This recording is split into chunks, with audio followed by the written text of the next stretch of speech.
Hello friends, welcome to Bhumika kitchen. ನಾನು ನಿಮ್ಮ ಭೂಮಿಕಾ ಸುದರ್ಶನ್. ಇವತ್ತು ಕಡಲೆಕಾಳು ಉಪಯೋಗಿಸ್ಕೊಂಡು ಕರಿ ಮಾಡೋದು ಹೇಗೆ ಅಂತ ತೋರಿಸ್ತಾ ಇದ್ದೀನಿ. ಇದಂತೂ ಚಪಾತಿ, ಪೂರಿ, ದೋಸೆ ಎಲ್ಲದಕ್ಕೂ ಒಳ್ಳೆ ಕಾಂಬಿನೇಷನ್ನು. ಬನ್ನಿ ಮಾಡೋದು ಹೇಗೆ ಅಂತ ನೋಡ್ಕೊಳ್ಳೋಣ. ಸ್ಟವ್ ಆನ್ ಮಾಡಿಕೊಂಡು ಬಾಣಲಿ ಒಳಗಡೆ 1 ಟೇಬಲ್ ಸ್ಪೂನ್ ಎಣ್ಣೆ ಹಾಕಿದ್ದೀನಿ. ಎಣ್ಣೆ ಒಂಚೂರು ಬಿಸಿ ಆಗ್ತಿದೆ ಹಾಗೆ ಚಕ್ಕೆ ಒಂದು ಅರ್ಧ ಇಂಚು, ಲವಂಗ 3, ಸೋಂಪು 1 ಟೀ ಸ್ಪೂನ್, ಇವೆಲ್ಲ ಒಂಚೂರು ಚಟಪಟ ಅಂತಿದ್ದ ಹಾಗೇನೆ ಶುಂಠಿ, ಬೆಳ್ಳುಳ್ಳಿ, ಶುಂಠಿ ಅರ್ಧ ಇಂಚು, ಬೆಳ್ಳುಳ್ಳಿ ಒಂದು 10 ರಿಂದ 15 ಚಿಕ್ಕದು. ಇದನ್ನು ಜಸ್ಟ್ ಒಂದ್ಸಲ ಈ ಥರ ಮಿಕ್ಸ್ ಮಾಡ್ಕೊಳ್ಳೋಣ. ಒಂದು ದಪ್ಪ ಸೈಜು ಒಂದು ಈರುಳ್ಳಿ ಜಸ್ಟ್ ಒಂದ್ಸಲ ಮಿಕ್ಸ್ ಮಾಡಿಕೊಂಡು 1 ನಿಮಿಷ ಫ್ರೈ ಮಾಡ್ಕೊಳ್ತೀನಿ. ಇದನ್ನು ಫ್ರೈ ಮಾಡಿಕೊಂಡು ರುಬ್ಕೊಳ್ಳೋದ್ರಿಂದ ತುಂಬ ಏನು ಫ್ರೈ ಮಾಡೋ ಅವಶ್ಯಕತೆ ಇಲ್ಲ. ಒಂಚೂರು ಈರುಳ್ಳಿ ಫ್ರೈ ಆಗ್ತಿದೆ ಹಾಗೆ 1 ಜಾಮ್ ಟೊಮೆಟೊ ತೊಗೊಂಡಿದ್ದೀನಿ, ದಪ್ಪ ಸೈಜು. ಇದನ್ನು ಕೂಡ ಎಲ್ಲ ಚೆನ್ನಾಗಿ ಮಿಕ್ಸ್ ಮಾಡ್ಕೊಳ್ತೀನಿ. ಟೊಮೆಟೊ ಸ್ವಲ್ಪ ಸಾಫ್ಟ್ ಆಗಲಿ.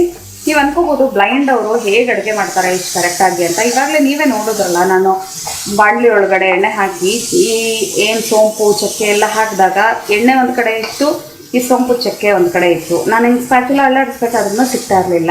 ಸೊ ಜಸ್ಟ್ ಒಂದ್ಸಲ ಮಿಕ್ಸ್ ಮಾಡಿದೆ. ಆಮೇಲೆ ಶುಂಠಿ, ಬೆಳ್ಳುಳ್ಳಿ, ಈರುಳ್ಳಿ ಹಾಕಿ ಎಲ್ಲ ಇವನ್ ಆಗಿ ಮಿಕ್ಸ್ ಮಾಡಿದಾಗ ಮಿಕ್ಸ್ ಆಯಿತು. ಒಂದೊಂದ್ಸಲ ಫ್ರೈ ಆಗುತ್ತೆ, ಒಂದೊಂದ್ಸಲ ಈ ಥರನೂ ಆಗೋ ಚಾನ್ಸಸ್ಗಳು ಇರುತ್ತೆ. ಸೊ ಹಿಂಗೆ ಮಿಕ್ಸ್ ಮಾಡಿಕೊಂಡು ಎಲ್ಲ ಈವನಾಗಿ ರುಬ್ಬೋದ್ರಿಂದ ಯಾವುದೇ ಒಂದು ಟೆನ್ಷನ್ ಇರೋದಿಲ್ಲ. ನೋಡಿ, ಟೊಮೆಟೊ ಕೂಡ ಸಾಕು, ಇಷ್ಟು ಸಾಫ್ಟ್ ಆಗಿರೋದು. ಇವಾಗ ಸ್ಟವ್ ಆಫ್ ಮಾಡ್ತಾ ಇದ್ದೀನಿ. ಇದು ತಣ್ಣಗಾದ ನಂತರ ರುಬ್ಬೋದಕ್ಕೆ ಹಾಕೊಳ್ಳೋಣ. ಫ್ರೈ ಮಾಡಿರೋದೆಲ್ಲ ತಣ್ಣಗಾದ್ಮೇಲೆ ಮಿಕ್ಸರ್ ಜಾರ್ ಒಳಗಡೆ ಹಾಕೊಂಡಿದ್ದೀನಿ. ಇವಾಗ ಇದಕ್ಕೇನೆ ಖಾರಕ್ಕೆ ತಕ್ಕಷ್ಟು 2 ಟೀ ಸ್ಪೂನ್ ಅಚ್ಚಖಾರದ ಪುಡಿ, ಧನಿಯಾ 2 ಟೀ ಸ್ಪೂನ್ ಧನಿಯಾ ಪೌಡರ್, ಜೀರಿಗೆ ಪುಡಿ 1 ಟೀ ಸ್ಪೂನ್ ಅಥವಾ ಅರ್ಧ ಟೀ ಸ್ಪೂನ್ ಹಾಕೊಂಡ್ರು ಸಾಕು, 1/4 ಟೀ ಸ್ಪೂನ್ ಅರಿಶಿನ. ನೋಡಿ, ಸ್ಪೆಷಲ್ ಐಟಮ್ ಆಮ್ಚೂರ್ ಪೌಡರು ಒಂದು ಅರ್ಧ ಟೀ ಸ್ಪೂನ್. ಹುಳಿ ಬೇಕು ಅಂದವರು ಇನ್ನೊಂದು ಸ್ವಲ್ಪ ಜಾಸ್ತಿ ಹಾಕೋಬೋದು. ಇದಕ್ಕೆ ಸ್ವಲ್ಪ ನೀರು ಹಾಕೊಂಡು ನುಣ್ಣದಾಗಿ ಪೇಸ್ಟ್ ಮಾಡ್ಕೊಳ್ತೀನಿ. 1/4 ಕಪ್ಪಷ್ಟು ನೀರು ಹಾಕೊಂಡು ರುಬ್ಬಿಟ್ಕೊಂಡಿದ್ದೀನಿ. ಇವಾಗ ಒಗ್ಗರಣೆ ಹಾಕೊಳ್ಳೋಣ.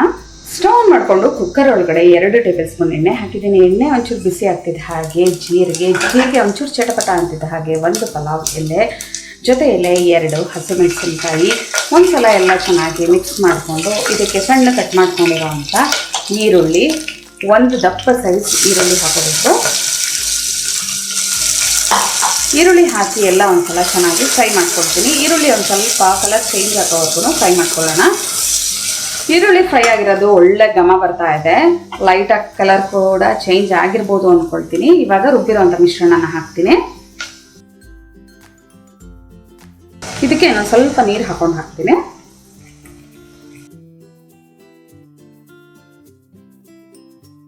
ನೀರೆಲ್ಲ ಹಾಕಿದ ನಂತರ ಒಂದ್ಸಲ ಎಲ್ಲ ಚೆನ್ನಾಗಿ ಮಿಕ್ಸ್ ಮಾಡಿಕೊಂಡು ಇದನ್ನು ಒಂದು 3 ರಿಂದ 4 ನಿಮಿಷ ಚೆನ್ನಾಗಿ ಕುದಿಸ್ಕೊಳ್ಳೋಣ. ಯಾಕೆಂದರೆ ಧನಿಯಾ ಪುಡಿ ಎಲ್ಲ ಹಾಕಿರೋದ್ರಿಂದ ಅದ್ರ ಘಾಟ್ ಅಂಶ ಹೋಗಬೇಕು. ಒಳ್ಳೆ ಗಮ್ಮ ಅಂತಿದೆ ಮಸಾಲೆ. 1 ರಿಂದ 3 ನಿಮಿಷ ಇದನ್ನು ಚೆನ್ನಾಗಿ ಫ್ರೈ ಮಾಡ್ಕೊಂಡಿದ್ದೀನಿ. ಇವಾಗ ಮೈನ್ ಐಟಮು ಕಡಲೆಕಾಳು. ನೋಡಿ, ಕಡಲೆಕಾಳು ಅರ್ಧ ಕಪ್ನ ನೆನೆಸಿಟ್ಕೊಂಡಿದ್ದೆ ರಾತ್ರಿ ಪೂರ್ತಿ. ಅರ್ಧ ಕಪ್ ನೆನೆಸಿದಕ್ಕೆ 1 ರಿಂದ 1.25 ಕಪ್ಪಷ್ಟು ದಪ್ಪ ಆಗಿದೆ ಅದು. ಅದನ್ನು ಹಾಕ್ಕೊಂಡು ಚೆನ್ನಾಗಿ ಮಿಕ್ಸ್ ಮಾಡ್ಕೊಳ್ತೀನಿ. ಕಡಲೆಕಾಳನ್ನ ಸಾಫ್ಟಾಗಿರಲಿ ಅಂದ್ಬಿಟ್ಟು ಮೊದಲೇ 1-2 ವಿಷಲ್ಲು ನಾನು ಕೂಗಿಸ್ಕೊಂಡು ನಂತರ ಇದರೊಳಗಡೆ ಹಾಕ್ಕೊಂಡು ಬೇಯಿಸ್ಕೊಳ್ತಾ ಇದ್ದೀನಿ. ನೀವು ಬೇಕಾದರೆ ಹಾಗೇನೆ ನೆಂದಿರೋ ಅಂಥ ಕಡಲೆಕಾಳನ್ನ ಹಾಕಿ 5 ರಿಂದ 6 ವಿಷಲ್ಲು ಕೂಗಿಸ್ಕೊಂಡು ಬೇಯಿಸ್ಕೋಬೋದು. ಈ ಮೆಥಡಲ್ಲಿ ಮಾಡಿದ್ರೆ ಸಾಫ್ಟಾಗಿ ಚೆನ್ನಾಗಿ ಬೇಯುತ್ತೆ. ಇವಾಗ ರುಚಿಗೆ ತಕ್ಕಷ್ಟು ಉಪ್ಪು ಹಾಕ್ಬಿಟ್ಟು ಗ್ರೇವಿ ಕನ್ಸಿಸ್ಟೆನ್ಸಿಗೆ ನೀರು ಹಾಕ್ಕೊಂಡು ತೆಳು ಮಾಡ್ಕೊಳ್ತೀನಿ. ಕಡಲೆಕಾಳು ಬೇಯಿಸಿರೋ ಅಂಥ ನೀರೇ ಇತ್ತು, ಅದನ್ನೇ ಹಾಕೊಳ್ತಾ ಇದ್ದೀನಿ. ಒಂದು ಅರ್ಧ ಕಪ್ಪಷ್ಟು ನೀರು ಮಿಕ್ಸ್ ಮಾಡಿಕೊಂಡು ಹದ ನೋಡ್ಕೊಳ್ಳೋಣ. ಇನ್ನೊಂದು ಅರ್ಧ ಕಪ್ಪಷ್ಟು ಹಾಕೊಳ್ತೀನಿ.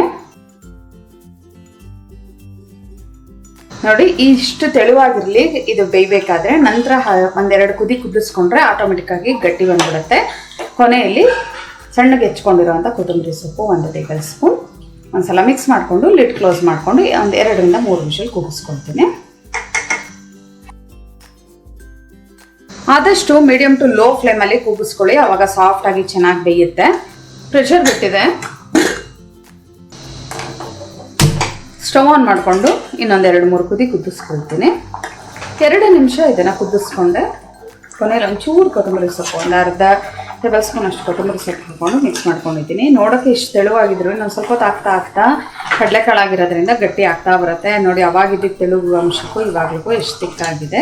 ಸ್ಟವ್ ಆಫ್ ಮಾಡ್ತಾ ಇದ್ದೀನಿ. ಸರ್ವ್ ಮಾಡೋದಕ್ಕೆ ಕಡಲೆಕಾಳಿನ ಸಿಂಪಲ್ ಆಗಿ ಮಾಡುವಂಥ ಕರಿ ರೆಡಿ ಆಯಿತು ನೋಡಿ. ಇದು ಪೂರಿ ಜೊತೆಗಂತೂ ಒಳ್ಳೆ ಕಾಂಬಿನೇಷನು. ಪೂರಿ ಒಂದೇ ಇಲ್ಲ, ಚಪಾತಿ ಅಥವಾ ಯಾವುದೇ ಒಂದು ರೈಸ್ ಐಟಮ್ಗಳು ಕೂಡ ಇದನ್ನು ಸರ್ವ್ ಮಾಡ್ಬೋದು. ಮತ್ತು ತಡ ನೀವು ನಿಮ್ಮ ಮನೆಯಲ್ಲಿ ಒಂದ್ಸಲ ಟ್ರೈ ಮಾಡಿ ಕಮೆಂಟ್ ಬಾಕ್ಸಲ್ಲಿ ಹೇಗಿದೆ ಅಂತ ತಿಳಿಸಿ. ಇವತ್ತಿನ ಈ ಸಿಂಪಲ್ ರೆಸಿಪಿ ನಿಮ್ಗೆ ಇಷ್ಟ ಆದರೆ ಲೈಕ್ ಮಾಡಿ, ಶೇರ್ ಮಾಡಿ. ಯಾರೆಲ್ಲ ಇನ್ನೂ ಭೂಮಿಕಾ ಕಿಚನ್ ಸಬ್ಸ್ಕ್ರೈಬ್ ಆಗಿಲ್ಲ ದಯವಿಟ್ಟು ಸಬ್ಸ್ಕ್ರೈಬ್ ಆಗಿ.